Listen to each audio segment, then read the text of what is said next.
My family has this notorious, I don't know if I want to call it curse. I don't know if it raises the level of curse.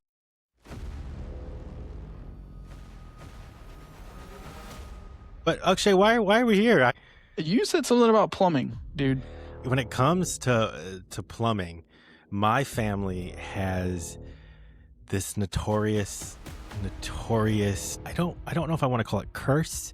I don't know if it raises the level of curse, but ever since I was a kid, there was always a water hole in the ceiling of our living room. Always, growing up. And my dad, to his credit, would fix this water hole over and over and over again. And he would do it himself. This is before YouTube, so he's reading books, right? He's calling plumbers, he's calling roofers, he's calling general contractors trying to fix it. But no matter what, there was a water hole. And it was always in about the same place, right where the living room meets the kitchen, right where the food meets the lounging. Dude, it sounds like you didn't do a good job. No, he did a great job, but okay. Even the professionals struggled to fix it. Fair and enough. I go, it's all right. When I move out on my own, I'm not going to have that problem. I was fortunate enough to buy my own house recently, and we painted it all a beautiful light gray, light blue, depending on the sunlight. It's beautiful. And we lived here for about 3 weeks before we had our first water hole. And now I too have water holes in my living room. So I'm not saying it's a family curse, but I am saying I understand the value of a good plumber that can solve a problem once and for all. And I'm excited they exist. Are you gonna fix yours? Eventually. To be fair, the plumbers we called were like, it seems fine. And I said, well, I can't seal it up if it's just going to leak again. That's the family curse. April 25th, Hug a Plumber Day. I'm not a hugger, so this holiday already makes me a little uncomfortable, but I do appreciate a good plumber. So I think I could plug my nose and get over it and give one a big ol' hug. I think I could do it. I give hugs. I know you do. That's why this is virtual. Akshay, a question for you. Do you have a favorite pop culture plumbing moment? Dumb and Dumber. Ooh. It's when he's caught in the bathroom, and then there's a whole gross scene about what he's doing to that whole plumbing situation. Sure. But it just reminds me, I did go to a bathroom one time and unfortunately participated because the flusher did not work. And that's embarrassing because how do you leave that room and go, sorry guys?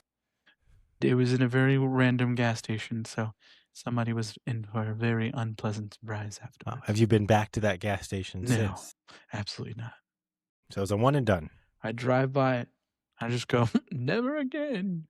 Now, do you drive by it on purpose to just see if it's still standing? No, it's too traumatic for me. I understand. It's bad memories. Yeah. You know, there's been a lot of famous plumbers in history. You want to hear about a couple of them? Of course. All right. Well, of course, we've got Thomas Crapper. He didn't invent the toilet, but in World War II, he supplied many of the cisterns, which bore the name Crapper. That's his real name? Yeah. Soldiers started getting it from there. So that's where that came from. So people would literally take a crap? This is a family show. So yeah, his last name was. We also have Ozzy Osbourne and Michael Caine spent some time as plumbers. Michael Caine? Sir Michael Caine? Yeah. The guy from Batman? Yes, the same one. Mm-hmm. John Gotti, the gangster. A bunch of famous people with sirs in front of their name, such as Sir Harrington, which is where we get the name the Johns. And then, of course, we had Bob Hoskins. He was the actor who actually played Mario in Super Mario Brothers, the movie. Well, he was a plumber. So for all those people who say you should only hire people who have done it or are it, Bob Hoskins. Dude, that's was a plumber. Genius. Michael Flatley, Lord of the Dance. He was also Lord of the Plumbing. He was the son of a plumber, and he was brought up as an apprentice. And even Albert Einstein, when he wasn't coming up with all of his theories and inventing things, he was very into plumbing. So if you're a plumber, if you know a plumber, you're in good company. John Harrington, huh? That's where the Johns came from. So we not only have the Crapper, but the Johns as well. Yep. This is, who knew? Right? Plumbers are everywhere. Real plumbers, fake plumbers, historical plumbers, fictional plumbers that come from other universes and live in sewers. You're making them sound like the Illuminati, man. Maybe they are. Maybe they are. It's DIYers and people who should not come anywhere close, the don't even tryers. What are you? To be truthful, up until about last year, I was what do you call it? Never even tryer. Yeah, close enough. I was probably on that boat, but Inflation, it got you too. no, truly, that's honestly where I was going with this. Things have gotten so expensive that I'm just like, if I can look at a YouTube video and think that might be possible, then I'll try it. But if it's more than like 2 steps, I'm calling the heroes. Now, when you watch a YouTube video, is it like me on Etsy, where I'm not just looking at the product, aka what they're fixing, but I'm also looking at the person and deciding, I think I'm smarter than that person. This is something I could figure out. Are you one of those, or are you really just looking at the step by step and figuring out whether you can do it? That's only you, Matt. But if that's other people out there, let Matt know that he's not alone in the comment section below. Because I would like to know I'm not alone. He apparently goes on tangents when he watches these videos. It's not all about the steps in the process, but who's telling you about the steps. Mm-hmm. And whether I think I could take them in a who's smarter than a 5th grader type challenge.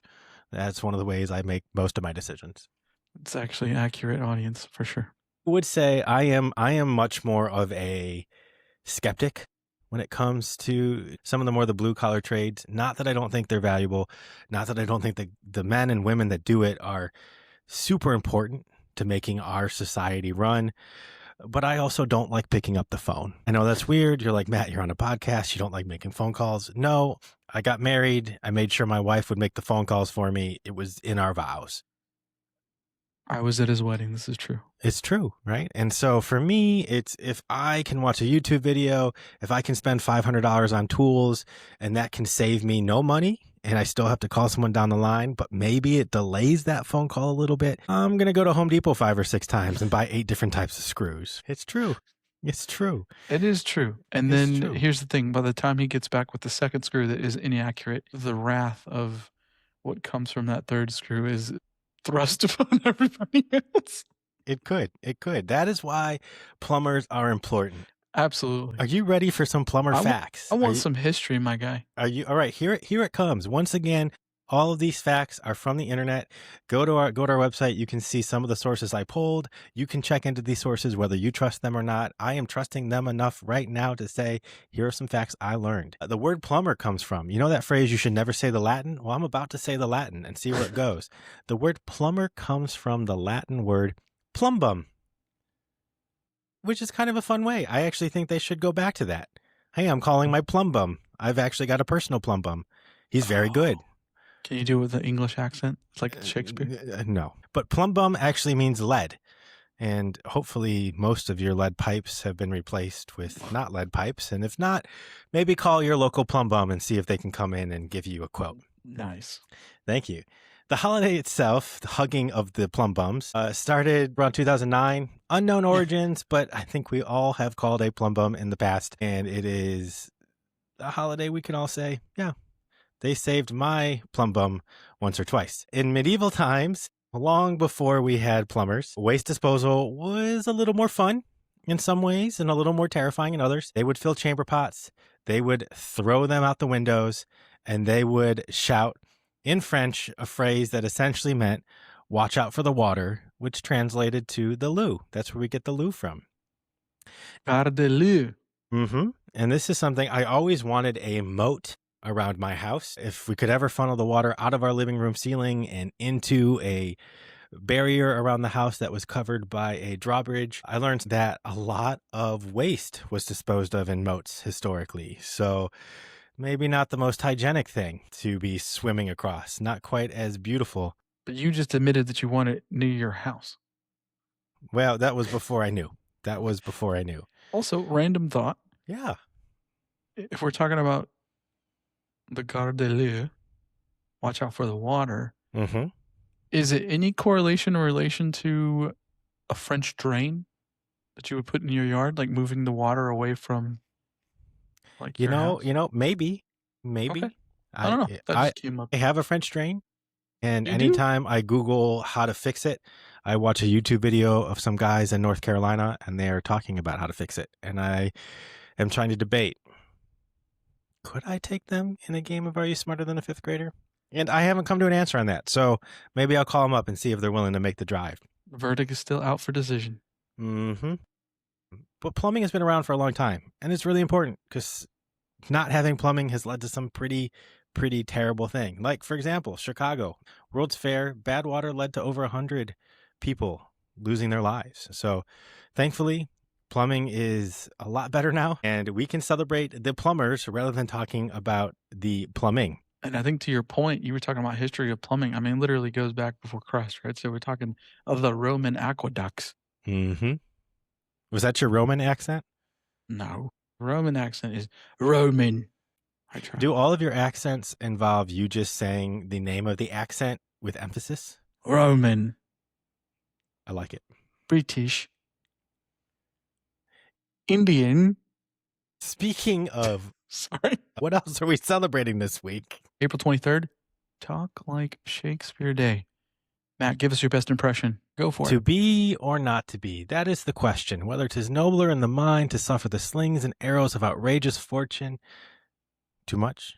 No, I'm here for it. Yeah, English major. English major. What about you, Akshay? Let's go on the spot. See what you got. Nothing. All I can do is pretend to talk like a little British person. I think that's offensive. British people can come in all sizes. Not what I meant to say. I did just watch 12th. Come on, help me out, English major. 12th night, day, evening. It's something midnight with Shakespeare. 12th something. Yep, this is why I was never good at English. It was my worst grade, but also my only language. So my Indian parents are still very disappointed in me. It's the only language you know. I know, and I still suck at it. Anyway. Well, I'm sure that's the only reason they're disappointed. Oh. I think that was a compliment. You know what I heard? I heard you say, I don't think that's the only reason why they're disappointed. Wow. Well, that's something to unpack off of the show. Sorry, way off topic. We're also celebrating World Book Night.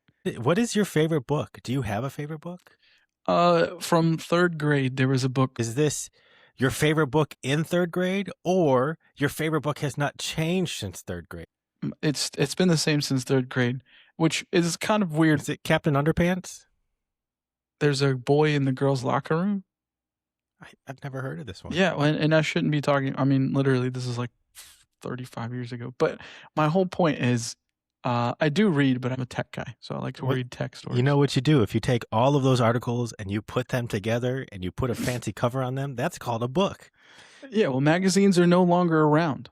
And Akshay, thank you for asking. My favorite book is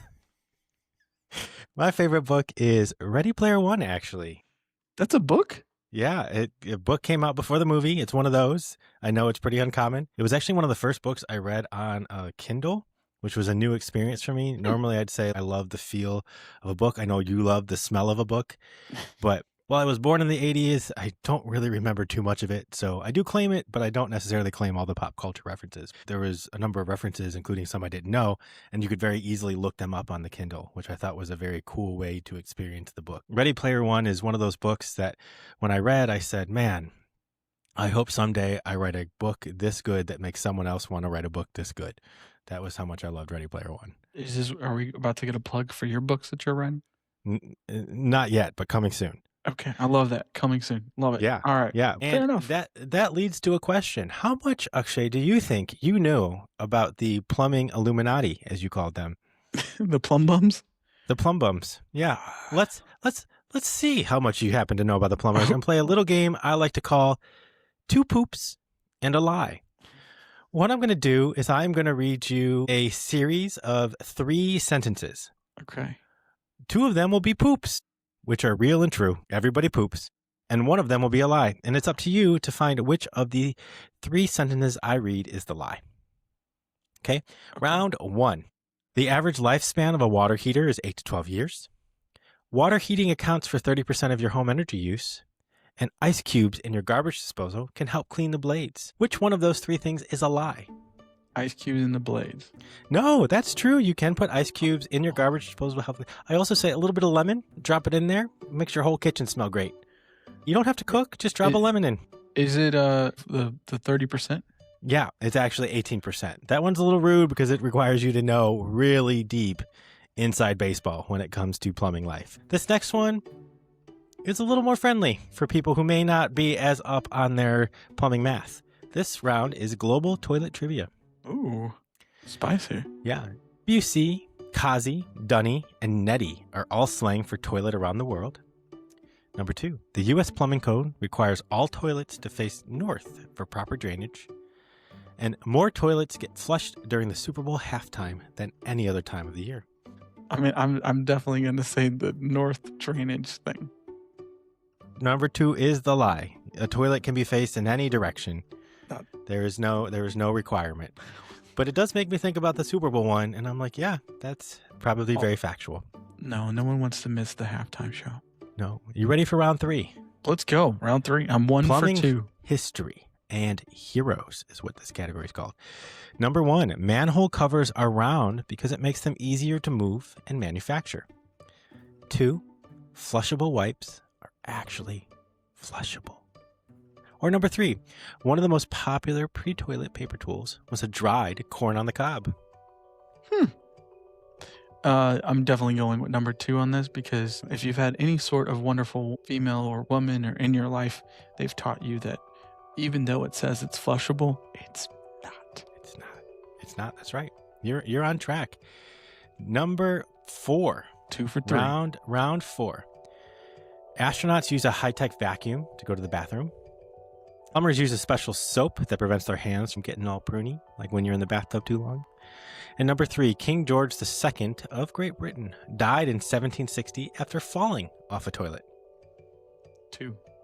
2, that's right. 4 rounds, and the lie has been number 2 each time. And you've got it right. Plumbers don't have an anti-prune soap. They just wash their hand a lot and hope for the best.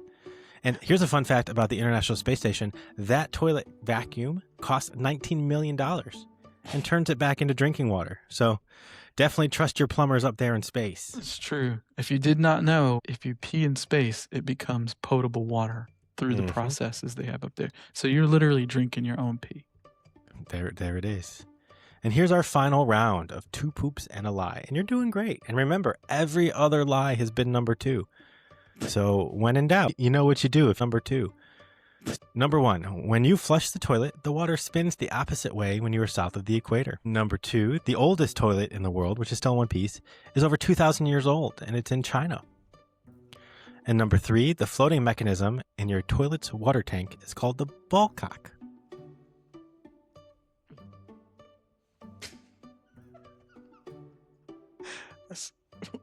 What was number 3 again? The floating mechanism in your water's toilet tank is called a ball cock. Everything was 2 so far. I feel like I'm being set up to fail right now. Let's go ball cock.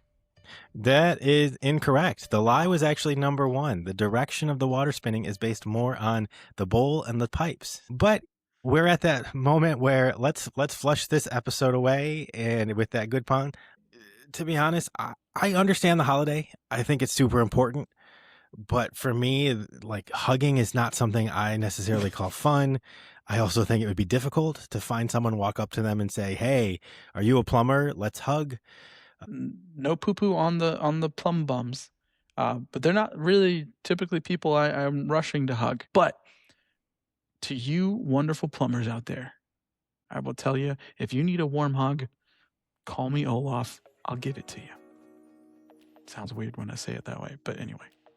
But it's this week's episode of Not Your Average Holiday. And if you do one thing this week for Hug a Plumber Day, just find your water shutoff valve. Important. That's very important stuff. Can buy you that valuable time so that when you are waiting for that plumber to show up, you aren't necessarily waiting in your brand new living room swimming pool. Akshay, if people want to share how they're celebrating this week, where can they find us? Dude, you know the socials. Remember, you can follow us on Instagram at Not Your Average Holiday Podcast, average with AVG, and on our YouTube channel, Not Your Average Holiday. There are 52 weeks in a year. How are you celebrating this one? We're Not Your Average Holiday, and we'll see you next week.